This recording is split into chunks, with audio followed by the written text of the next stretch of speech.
Hello दोस्तों, मेरा नाम रोहित और स्वागत है आपका अपने यूट्यूब चैनल बीसी सेंटर में। तो आज हम बताने वाले हैं जो रांची यूनिवर्सिटी सेमेस्टर 1 मेल हिंदी का जो आज एग्ज़ाम हुआ था उसका हम क्वेश्चन का आंसर बताने वाले हैं आप लोगों को। ठीक है, तो ये दोनों स्टूडेंट के लिए फ़ायदा जो एग्ज़ाम दे दिया है और जो एग्ज़ाम देने वाला है, क्योंकि आप सभी को पता है मेल हिंदी आज भी एग्ज़ाम हुआ था, फर्स्ट सीटिंग सेकेंड सीटिंग कल भी होगा।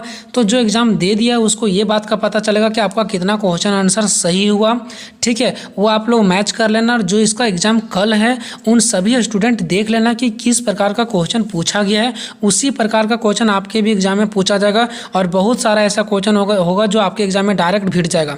तो ये सेट को आपको पक्का कर लेना है। ठीक है, ये जो आज हम क्वेश्चन पेपर बताने वाले हैं ये है आज का सेकेंड सीटिंग वालों का। देख सकते हैं यहाँ पे लिखा हुआ सेट 2। ठीक है, फर्स्ट सीटिंग वालों का नहीं है। अगर आपका फर्स्ट सीटिंग है तो मेरा नंबर पर आपको सेंड कर देना, मैं उसका भी वीडियो बना दूंगा। मेरा नंबर 6204414468 6204415468। ठीक है, इस पर आपको क्या करना है, मैसेज करना है, व्हाट्सएप करना है आपका सेट 1 जिसका फर्स्ट सीटिंग में एग्जाम हुआ था उसका मैं पेपर क्वेश्चन आंसर मैं सेंड करके भेज दूंगा। आप लोग मैच कर लेना कि आपका कितना सही हुआ कितना गलत हुआ। ठीक है, बट ये हमारा सेकेंड सीटिंग का है जिसका एग्जाम सेकेंड इनिंग में हुआ था, उन सभी का पेपर है क्योंकि सेट 2 लिखा हुआ है। ठीक है, तो वो स्टूडेंट लोग जो सेकेंड सीटिंग में एग्जाम दिए आप लोग यहाँ से देख सकते हैं कि आपका कितना क्वेश्चन सही हुआ था और कितना क्वेश्चन गलत हुआ। ठीक है, ये सभी का मैं आंसर बताने वाला हूँ आप लोगों को। और यहाँ से इंपॉर्टेंट क्वेश्चन जितने इसमें क्वेश्चन आप लोग सब करके जाना। ठीक है, जिनका कल एग्जाम है 100% एग्जाम जो होगा वो आप लोगों के एग्जाम में यहाँ से क्वेश्चन भिड़ेगा।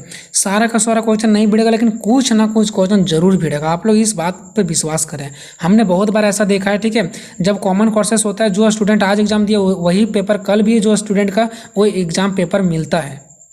ठीक है, तो ये 22 से 26 का फुल मार्क्स 100 नंबर का था, टाइम 3 घंटे का दिया गया था। ठीक है, ये सब चीज़ें के बारे में बहुत पहले भी चर्चा कर रखे थे आप लोगों को क्वेश्चन आंसर जब हम मॉडल पेपर बता रहे थे। ठीक है, डायरेक्टली हम आते हैं क्वेश्चन पर और आप सभी को मैं बताने का प्रयास करूंगा बिल्कुल करेक्ट आंसर, सही आंसर।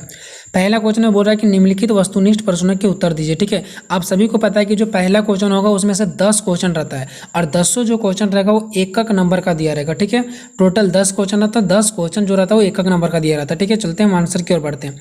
जो स्टूडेंट एग्जाम दे दिया है सेकेंड सीटिंग वाले वो अपना आंसर मैच कर लेना कि मैंने कितना सही किया है। ठीक है, और जो स्टूडेंट आगे एग्जाम देंगे वो लोग यहाँ से देख लो, इसका आंसर रट लो, इसी प्रकार का क्वेश्चन पूछा जाएगा, यकीन मानो आप लोग। ठीक है, और जो फर्स्ट सीटिंग में एग्जाम दिए हैं उन सभी का पेपर मेरे पास नहीं आया, कोई व्हाट्सएप पे सेंड करो। ठीक है, मैंने नंबर बता दिया, उसके बाद मैं उसका फर्स्ट सीटिंग वाला का भी मैं आंसर बता दूंगा, मैच कर लेना। ठीक है, देखो पहला क्वेश्चन है कि रामधारी सिंह दिनकर का जन्म कहाँ पे हुआ था। ठीक है, रामधारी सिंह दिनकर का जन्म कहाँ पे हुआ था, तो इसका जो जन्म हुआ तो बिहार में। जो स्टूडेंट बिहार लिखे हैं उसका भी सही है, बिहार के बेगूसराय में हुआ था। और जो बेगूसराय लिखे होंगे उसका भी करेक्ट आंसर है। ठीक है, यानी बिहार या बेगूसराय दोनों है।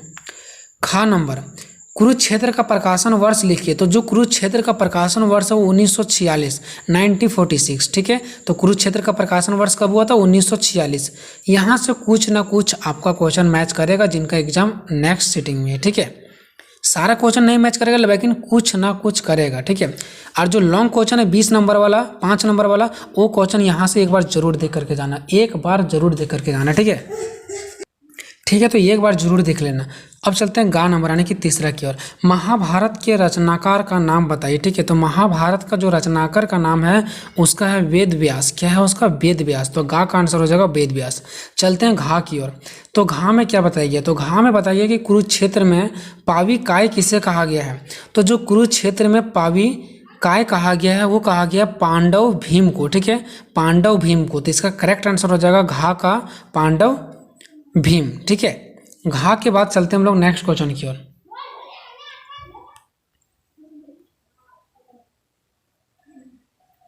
देखो क्वेश्चन नंबर अंगा। अंगा में क्या है, रामधारी सिंह दिनकर को किस रचना पर ज्ञानपीठ पुरस्कार प्राप्त हुआ है। तो जो रामधारी सिंह दिनकर को ज्ञानपीठ यानी कि जो रचना प्राप्त हुआ था, यानी कि रामधारी सिंह दिनकर को जो पुरस्कार प्राप्त हुआ था वो पुरस्कार प्राप्त हुआ था उसका उर्वशी। उर्वशी, उ वा के ऊपर रा और तालब सा देना सी। ठीक है, यानी कि उर्वशी। ठीक है, तो यहाँ से रामधारी सिंह दिनकर को जो रचना प्राप्त हुआ था कौन सा पुरस्कार प्राप्त हुआ था, उर्वशी। कौन सा रचना इसने लिखा था जिसकी वजह से इसको पुरस्कार प्राप्त हुआ था, उर्वशी। ठीक है, उर्वशी। उसके बाद नेक्स्ट चलते हैं चा की ओर। कुरुक्षेत्र में कुल कितने सर्गों की संख्या है, ठीक है, यानी कि जो कुरुक्षेत्र है उसमें कुल सर्गों की संख्या कितना है, तो कुल जो इसमें सर्गों की संख्या है वो टोटल 7 सर्गों की संख्या है, ठीक है। तो इस बात को आपको ध्यान रखना है कि कुरुक्षेत्र में कुल 7 सर्ग की संख्या, ये वेरी वेरी इंपॉर्टेंट क्वेश्चन है, इसको रट लेना है। नेक्स्ट 6 नंबर में क्या है, संज्ञा के कितने भेद होते हैं। तो आप सभी को पता होगा, जब आप लोग संज्ञा पढ़े होंगे तो उसकी संज्ञा का टोटल 5 भेद होता है, ठीक है। संज्ञा का टोटल 5 भेद होता है। आप लोग सर्वनाम का कितना भेद होता है, विशेषण का कितना भेद होता है, वचन का कितना भेद होता है, ये सब चीज़ आपको पढ़ के जाना। कोई जरूरी नहीं कि यहाँ पे संज्ञा का भेद दिया है तो अगले एग्जाम में संज्ञा का ही भेद देगा, हो सकता है उसमें सर्वनाम का भेद दे दे, ठीक है। तो ध्यान रखना है सब चीज़ों का। उसके बाद 4 नंबर में है नदी शब्द का एक पर्यायवाची शब्द लिखिए, ठीक है। तो नदी शब्द का पर्यायवाची शब्द क्या होता है, तो जो नदी शब्द का पर्यायवाची शब्द होता है उसका होता है सरिता, ठीक है। और भी बहुत सारा होता है, ठीक है, लेकिन यहाँ पे जो मैं आपको एक ही आंसर देना है, ठीक है। तो नदी शब्द का जो एक पर्यायवाची शब्द होगा वो सरिता होगा। हो सकता है कुछ स्टूडेंट लोग दूसरा लिखे होंगे, ठीक है, तो वो अपना खुद से आंसर मैच कर लेना या तो फिर अपना चेक कर लेना, ठीक है। या तो कॉमेंट बॉक्स में कॉमेंट करो कि मैं नदी शब्द का ये मैंने लिखा, तो मैं बताऊँगा कि आपने सही लिखा है या गलत लिखा है, ठीक है। चलो, आपका सारा चीज़ों का मैं तैयारी करवाऊंगा, ठीक है। जहाँ तक होगा तो आपको चैनल को सब्सक्राइब कर लेना है और दोस्तों में शेयर करना है, ठीक है। उसके बाद नेक्स्ट देखिए, उसका झा नंबर का बात करते हैं। कवि शब्द का स्त्रीलिंग लिखिए। तो कवि शब्द का स्त्रीलिंग क्या होता है, तो आप सभी को पता है कवि शब्द का जो स्त्रीलिंग होता है वो कवित्री होता है, ठीक है, कवित्री होता है। नेक्स्ट और लास्ट हमारा क्वेश्चन है अमृत शब्द का विलोम शब्द क्या है। तो अमृत शब्द का जो विलोम शब्द होता है वो होता है विष, मूर्धना वाला सा, ठीक है, विष होता है, ठीक है। तो ये आप लोगों ने 10 क्वेश्चन में आप लोग बताना कि आपका कितना सही हुआ है, ठीक है। ये था आप लोगों का 10 MCQ क्वेश्चन, MCQ क्वेश्चन नहीं बल्कि एक नंबर वाला क्वेश्चन था, ठीक है। अब हम बात करते हैं क्वेश्चन नंबर दूसरा जो 5 नंबर का होगा और क्वेश्चन नंबर तीसरा जो 5 नंबर का होगा, और इनमें से सभी को बनाना अनिवार्य है। क्वेश्चन नंबर पहला, क्वेश्चन नंबर दूसरा, क्वेश्चन नंबर तीसरा, ये सभी स्टूडेंट को बनाना अनिवार्य है, जरूरी है तो जरूरी है। दूसरा में क्या बोला, संधि और समास में अंतर स्पष्ट कीजिए। मतलब इसने ये दिया है ग्रामर सेक्शन से उठा करके 2 पॉइंट चुना है, एक संधि और एक समाज, और ये दोनों में अंतर दे दिया है। हो सकता है आपका संज्ञा और सर्वनाम में अंतर दे दे, ठीक है। तो इस प्रकार से आप लोग कर लेना, ठीक है। लेकिन मैं बोलता हूँ बस आप लोग को ज़्यादा लफड़ा नहीं लेना है। संधि और समाज में एक अंतर आप लोग देख करके बस एक बार चल जाना। संधि और समाज में अंतर, इस पेपर में जितने सारा क्वेश्चन आंसर है बस उसको एक बार देख लेना। मेरा विश्वास करो कुछ ना कुछ क्वेश्चन मैच करेगा, ठीक है। ये 5 नंबर का क्वेश्चन है। क्वेश्चन नंबर तीसरा, वचन की परिभाषा देते हुए इसके भेदों पर प्रकाश डालें। मतलब वचन क्या है, वचन का परिभाषा देना है और वचन का कितने भेद होते हैं और सभी भेदों का डिफिनेशन लिखना है, ठीक है। तो इस प्रकार से आपको टोटल 5 नंबर यहाँ पे मिलेंगे, ठीक है। अब हम बात करते हैं नेक्स्ट यानी खंड बा में यानी कि खंड बी में, ग्रुप बी में। ग्रुप बी में आपका यहाँ पे क्वेश्चन नंबर तीसरा है कि निम्नलिखित प्रश्नों में से किन्हीं 4 प्रश्नों को उत्तर दें, ठीक है। आपको यहाँ पे बहुत सारा प्रश्न दिया रहेगा लेकिन इनमें से कोई आपको 4 प्रश्न ही लिखना है, सारा क्वेश्चन नहीं लिखना, कोई 4 ही लिखना। आपको जो भी आता होगा, कोई जरूर नहीं कि मैं सीरियल वाइज बनाएंगे, ठीक है। जो भी आपको आता होगा उनमें से कोई 4 ही आपको लिखना है, ठीक है। तो पहला क्या है, कुरुक्षेत्र के आधार पर युद्ध और शांति की समस्या पर विचार कीजिए। एक बार ये सब क्वेश्चन को आपको देख लेना है। मैं गारंटी नहीं बोल रहा हूँ कि यही सब क्वेश्चन आएगा, लेकिन आने की संभावना 90% है। कुरुक्षेत्र के आधार पर युद्ध और शांति की समस्या पर विचार कीजिए।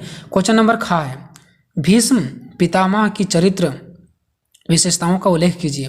उसके बाद गांव में है, संप्रेषण की अवधारणा को स्पष्ट करते हुए इसके महत्व पर प्रकाश डालें। ये संप्रेषण वाला क्वेश्चन निश्चित आता है, ठीक है, संप्रेषण वाला क्वेश्चन निश्चित आता है। उसके बाद नेक्स्ट देखते हैं, ठीक है। यहाँ पे 3 क्वेश्चन हो गया।